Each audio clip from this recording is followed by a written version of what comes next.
सीधे चलते हैं बौली। मुख्यमंत्री वसुंधरा राजे की जनसभा में आप लोगों की क्या क्या मुसीबतें थीं, आपने जिता के भेजा कुंजीलाल जी को। कहां गए? मेरे को उन्होंने कहा, अरे आदमी बूढ़ा आदमी है, क्या काम कर सकेगा। मैंने कहा, जिस आदमी ने बौलियों के लिए और बामनवास विधानसभा क्षेत्र के लिए दौड़ दौड़ के काम करने में कोई कोर कसर नहीं छोड़ी, आज उनकी वजह से मैं जब देख रही थी तो करीबन 45 विद्यालय क्रमोन्नत करने का काम, करीबन 55 विद्यालय विकसित होने का काम, करीबन आदर्श 30 विद्यालय विकसित होने का काम, 5000 बेटियों को 2 करोड़ रुपए उनके बीच में बंटने का काम, ग्रामीण गौरव पथ 40 बनाने का काम इस व्यक्ति ने किए हैं। और तब किए जब आप लोग सबने मिलकर उनकी मदद करी, जब आप लोगों ने सबने मिलकर उनका काम किया, जब आपने उनको हाथ मजबूत करने का काम किया। आज राजेंद्र अपने सामने खड़ा है, राजेंद्र के पीछे कुंजीलाल जी भी खड़े हैं, हम भी खड़े हैं। और मैं आप लोगों के इस बीच में और हमारे बीच में एक कड़ी जोड़ना चाह रही हूं, क्योंकि मैं मानती हूं कि इस क्षेत्र के अंदर अभी भी काम बाकी है जिनको अपने को करना है। राजन जी ने तो अभी 4 सड़कों की बात की और मैं उस दिन आपके 2 टंकियों को देखने आई थी। मैं आप लोग सबको यह बताना चाहती हूं कि आपकी पानी की समस्या से मैं बहुत दिन से बात हूं। ये रामचंद्र जी और ये रोज रोज मेरे पास आए थे, रोज रोना रोते थे कि पानी नहीं है, पानी नहीं है। आज मुझे खुशी है कि टंकी बन गई, पानी आप तक आ गया, पर मेरे अभी भी जितनी खुशी होनी चाहिए उतनी नहीं है, क्योंकि जितना पानी आपको मिलना चाहिए वो नहीं मिल रहा है। मैं आपको बताना चाहती हूँ कि एक बहुत बड़ी स्कीम हम लोगों ने अपने हाथ में लिया है, वो है ईस्टर्न राजस्थान कैनाल की स्कीम। और ईस्टर्न राजस्थान कैनाल की स्कीम चंबल से आप लोग सबको जोड़ते हुए पानी अलवर तक ले जाने का काम हम लोग कर रहे हैं। तो आने वाले समय में आपको कभी भी परेशान होने की जरूरत नहीं होगी। अभी तो अपन ने खाली लाइन जोड़ने का काम किया है, और अभी ये व्यवस्था तब की जब महिलाओं की वजह से सोच करके कि उन लोगों की इतनी कठिनाई है, चाहे 10 मिनट आधा घंटा पानी मिल जाता है तो मिल तो जाता है, ऐसी परिस्थिति हम लोगों ने अभी की। पर व्यवस्था अगर पूरी बनानी है तो चंबल से ऐसा पानी आना चाहिए जिसमें सिंचाई भी हो जाए, पीने का पानी भी हो जाए, और आगे चल के इस क्षेत्र के अंदर अच्छी तरह से पानी फैलने का काम हो जाए, जिसका फायदा आप लोग सबको मिले। और इस वजह से अब इस 37,000 करोड़ की स्कीम के ऊपर हम लोग मिलकर काम करना शुरू किए। भाइयों, ये पहली सरकार है जिसने क्षेत्र की चिंता की, नाम लेके की। बौली की ये समस्या है, बामनवास की ये समस्या है, इन समस्याओं को ठीक करने का काम हम लोग करना चाहिए। आप सब यहाँ बैठे हो, इतनी भयंकर संख्या में आप लोग बैठे हो, मैं पूछना चाहती हूँ आप लोगों से, क्या सब जो यहाँ बैठे हैं चाहते नहीं कि विकास हो? चाहते हो ना विकास हो? सब के सब चाहते हैं। और ये मैं देख रही हूँ 55 साल अपने गवा दिए हैं कांग्रेस ने हम लोगों को जाल के अंदर फंसा के, झूठ बोल बोल कर, सपना दिखा दिखा कर आज हमको ऐसी स्थिति में बांध के बढ़ाया है कि हम लोगों का कोई काम आगे बढ़ता नहीं है। हम बार बार उनके झांसे में फंस जाते हैं। और मैं ये आपको कहना चाहती हूँ कि भारतीय जनता पार्टी की सरकार अपने को बनानी है, ऐसी सरकार अपने को लानी है जो काम करेगी, जो जनता के साथ जुड़ी है, जो राज करने के लिए नहीं, जो सेवा करने के लिए आपके सामने बैठी हुई है। भारत माता की, भारत माता की। मंच पर उपस्थित यहां के जिला अध्यक्ष श्री रतनलाल गाडरी जी, हमारे लोकप्रिय सांसद श्रीमान सीपी जोशी जी, दिल्ली से आए हुए सांसद श्री रमेश विधोड़ी जी, श्री अभय वर्मा जी, ताराचंद जैन जी, हमारे विधायक श्री अर्जुन जी, हमारे विधायक श्री चंद्रभान सिंह जी, श्री सुरेश धाकड़ जी, श्री ललित ओस्तवाल जी, गौतम दत्त जी, प्रदेश के मंत्री अशोक चंडियाल जी, मंडल अध्यक्ष श्री अशोक पारलिया जी, श्रीमती चंदन बाला जैन जी, कन्हैयालाल वैष्णव जी, और आज इस विशाल जनसभा में आए हुए प्यारे भाइयों, बहनों, माताओं और मेरे जिगर के टुकड़े जैसे युवा मित्रों, सबसे पहले तो इस शौर्य भूमि को मैं प्रणाम कर कर मेरी बात शुरू करना चाहता हूं। ये वो भूमि है, अगर आज मेरे जैसे कई लोगों को ईश्वर पूछ ले कि अगला जन्म कहीं लेना है, कहां लेना है, तो मैं आंख मूंद कर कह सकता हूं महाराणा प्रताप की वीर भूमि पर जन्म लेना। बप्पा रावल और श्री कुंभा की वीर परंपरा ने यहां पर मुगलों की टापों को रोकने का काम किया था, पिछले पैर वापिस दिल्ली तक भेजने का काम इस भूमि ने किया था।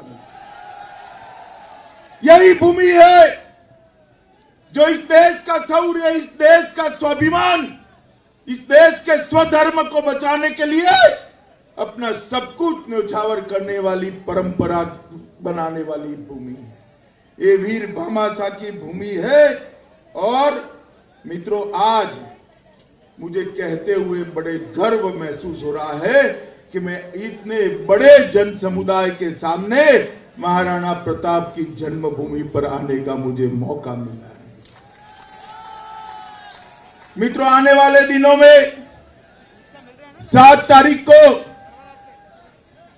तारीख को राजस्थान की जनता ने तय करना है कि अगले 5 साल तक किस पार्टी की सरकार रहेगी, किस व्यक्ति की सरकार रहेगी। 2 खेमे पड़ चुके हैं, दोनों खेमे तय है। एक और मोदी जी के नेतृत्व में देशभक्तों की टोली जैसी भारतीय जनता पार्टी खड़ी है, और दूसरी ओर राहुल बाबा के नेतृत्व में, अरे भाई अभी मेरी बात तो समाप्त होने दो। राहुल बाबा के नेतृत्व में कांग्रेस पार्टी, जिसका ना नेता है, ना नीति है, ना सिद्धांत है। ये राहुल बाबा इधर उधर घूमते हैं। मैं हर रोज उनको पूछता हूं, अरे भैया ठीक से, मैं हर रोज इनको पूछता हूं कि भैया राहुल, आपकी सेना का सेनापति कौन है, वो तो तनिक बता दो जरा। नहीं बताते। मित्रों, ये भारतीय जनता पार्टी और कांग्रेस की पार्टी के बीच में आप लोगों को 7 तारीख को तय करना है। मगर राहुल बाबा को अभी से स्वप्न आ रहे हैं। दूसरी जरा ढोल बंद कराए। अभी से स्वप्न आ रहे हैं। मैं अभी कुछ दिन पहले, 10-15 दिन पहले मंगलूर से आ रहा था। मेरा विमान थोड़ा लेट हो गया। सिक्योरिटी वाले वेटिंग रूम में ले गए। वेटिंग रूम में टीवी चालू किया। टीवी चालू कर कर देखा तो राहुल बाबा आ गए टीवी पर, और राहुल बाबा कह रहे थे राजस्थान और मध्य प्रदेश में कांग्रेस की सरकार होगी। मैंने सबसे पहले देखा, भाई दिन है या रात है जरा देखो, तो ऐसी ही दोपहरी धूप थी। अरे राहुल बाबा, स्वप्न देखने की मनाही नहीं है, सबने देखने चाहिए, मगर दोपहर में सपना देखने चाहिए क्या? बताओ भैया, देखने चाहिए। दोपहर में स्वप्न देखने वालों को निराशा ही लगती है। ये राहुल बाबा को मालूम नहीं है 2014 के बाद का इस देश का चुनावी इतिहास। मैं आज राहुल बाबा को इस मंच से चुनावी इतिहास सुनाना चाहता हूं। आप सुनोगे भैया? बोलो जरा, सुनोगे? मेरे साथ बोलोगे? तो 2014 में राजस्थान की इस महान जनता ने मोदी जी को प्रधानमंत्री बनाया। सारी की सारी सीटें आपने नरेंद्र मोदी जी के झोली में, भाजपा की झोली में डाल दी। सब सीटें राजस्थान की, और मोदी जी प्रधानमंत्री बने। उसके बाद सबसे पहला चुनाव आया महाराष्ट्र में। क्या हुआ? कांग्रेस गई, भाजपा आई। मैं फिर से पूछूंगा क्या हुआ? आप बोल। कांग्रेस गई हुई। महाराष्ट्र में क्या हुआ? कांग्रेस गई। दूसरा हरियाणा में कांग्रेस गई। तीसरा झारखंड में कांग्रेस गई। चौथा कश्मीर में कांग्रेस गई। पांचवा आसाम में कांग्रेस गई। छठा मणिपुर में कांग्रेस गई। सातवां मेघालय में कांग्रेस गई। आठवां नागालैंड में कांग्रेस गई। नौवां त्रिपुरा में कांग्रेस गई। 10वां हिमाचल में कांग्रेस गई। 11वां उत्तराखंड में कांग्रेस गई। 12वां उत्तर प्रदेश में कांग्रेस गई। 13वां गुजरात फिर से भाजपा आई। 14वां गोवा फिर से भाजपा आई। अब राजस्थान की बारी है। बताओ भाई क्या होगा? ऐसे धीरे से बताओगे? जरा जोर से बोलो क्या होगा? मित्रों, ये भारतीय जनता पार्टी ने मोदी जी के नेतृत्व में जिस प्रकार से भारतीय जनता पार्टी ने विकास किया है, मोदी जी के नेतृत्व में एक के बाद एक कर 19 राज्यों में भारतीय जनता पार्टी की सरकार बनी है। 19 राज्यों में देश के 70% भूभाग पर भारतीय जनता पार्टी का भगवा झंडा शान के साथ लहरा रहा है। मित्रों, शान के साथ लहरा रहा है। और ये कांग्रेस वाले स्वप्न देखते हैं राहुल बाबा आपकी पार्टी को भारत के नक्शे पर दूरबीन लेकर देखना पड़ जाए, ऐसी स्थिति है। और ये तो राजस्थान है, सुंदर सिंह भंडारी और भैरव सिंह शेखावत का प्रदेश है। यहां पर कांग्रेस का जीतना असंभव है। राजस्थान के अंदर भारतीय जनता पार्टी की सरकार अंगद का पांव है, उसको कोई हिला नहीं सकता। मित्रों, कोई हिला नहीं सकता। और ये सचिन पायलट, अभी सचिन पायलट भाषण देकर कह रहे थे, जरा हमें बताओ कि आपने राजस्थान के लिए क्या किया है। मुझे सचिन पायलट को जवाब देने की जरूरत नहीं है मित्रों। मैं उनको जवाब देने के लिए बंधा हुआ भी नहीं हूं। मगर ये चित्तौड़गढ़ की जनता जो है ना, ये जनता हमारी माई बाप है, हमारी मालिक है। मैं जनता जनार्दन को जवाब देने आया हूं। जब कांग्रेस की सरकार थी, मनमोहन सिंह प्रधानमंत्री थे, उस वक्त राजस्थान को कितना मिलता था, क्या मिलता था? भैया ओ भाई ठहर जाओ ना, अब थोड़ी देर ठहर जाओ, बैठ जाओ, तुम भी सुना ही पड़ेगा यार। अरे मित्रों, केंद्र में कांग्रेस की सरकार थी, मनमोहन सिंह की सरकार थी, सोनिया गांधी की सरकार थी। राजस्थान को क्या मिलता था? राजस्थान को 13वां वित्त आयोग आया। राजस्थान को 13वें वित्त आयोग में 1,09,242 करोड़ रुपया मिला। मैं फिर से बताता हूं, जरा जोर से बोलो, कितना मिला? 1,09,242 करोड़। जरा बोलो कितना मिला? अब ये सचिन बाबा हमें पूछते हैं कि क्या मिला। नरेंद्र मोदी सरकार आई, भारतीय जनता पार्टी की सरकार बनी। भारतीय जनता पार्टी की सरकार ने 1,09,000 करोड़ से बढ़ाकर 2,63,580 करोड़ रुपया राजस्थान को देने का काम किया है। 1,54,000 करोड़ रुपया ज्यादा देने का काम किया है। और ये हमें पूछ रहे हैं कि हमने क्या किया।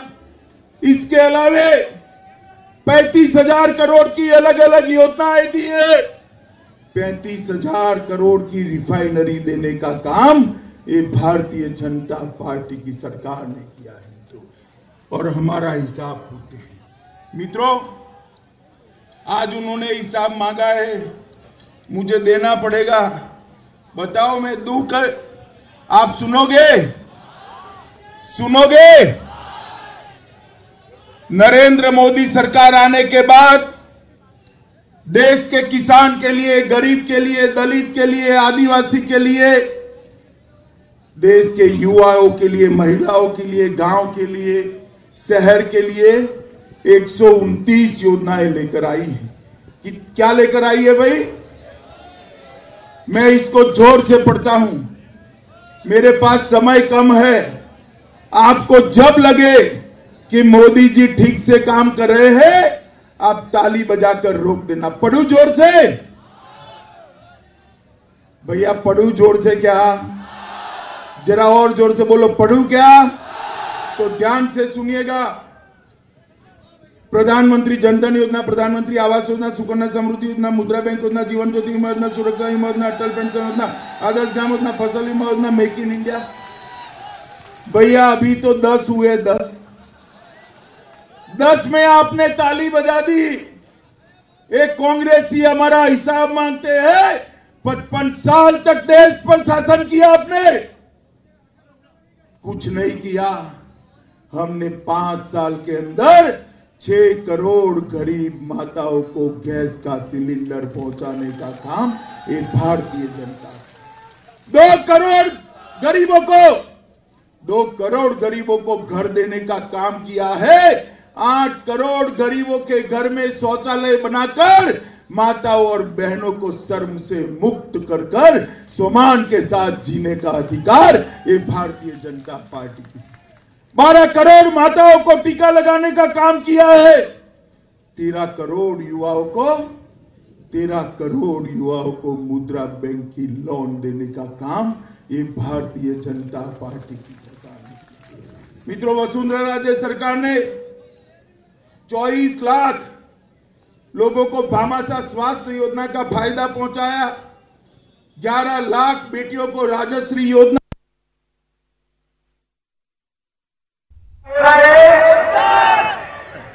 क्या होना है? मतदान। और किस बटन को दबा के आप मतदान करोगे? किसको? कमल के फूल को। और याद रखना कि जोरदार तरीके से अपने को बटन दबा दबा के और जोरदार तरीके से अपने को कमल के फूल को खिलाने का काम करना है, इसी विश्वास के साथ। और आपको बहुत सारा मेरा प्यार, सबको मेरा बहुत सारा प्यार देके मैं सबको धन्यवाद देती हूँ। आज आप लोग सब आए और माताएं बहनें, ये पानी का काम होगा, चिंता मत करो। मेरे सामने 2-3 काम है। ये आए मेरे पास, इन्होंने कहा कि सिंचाई और पेयजल की मांग करते, तो आपको ये नहीं मालूम है कि ईस्टर्न राजस्थान कैनाल का काम हमने चालू कर दिया है। हमने 1000 करोड़ रुपए देके काम भी चालू कर दिया। और मैं समझती हूँ कि अगले 5 साल में पानी देखने को मिलेगा अपने को। यहाँ तक आता है, कहाँ तक आता है, हम पूरी कोशिश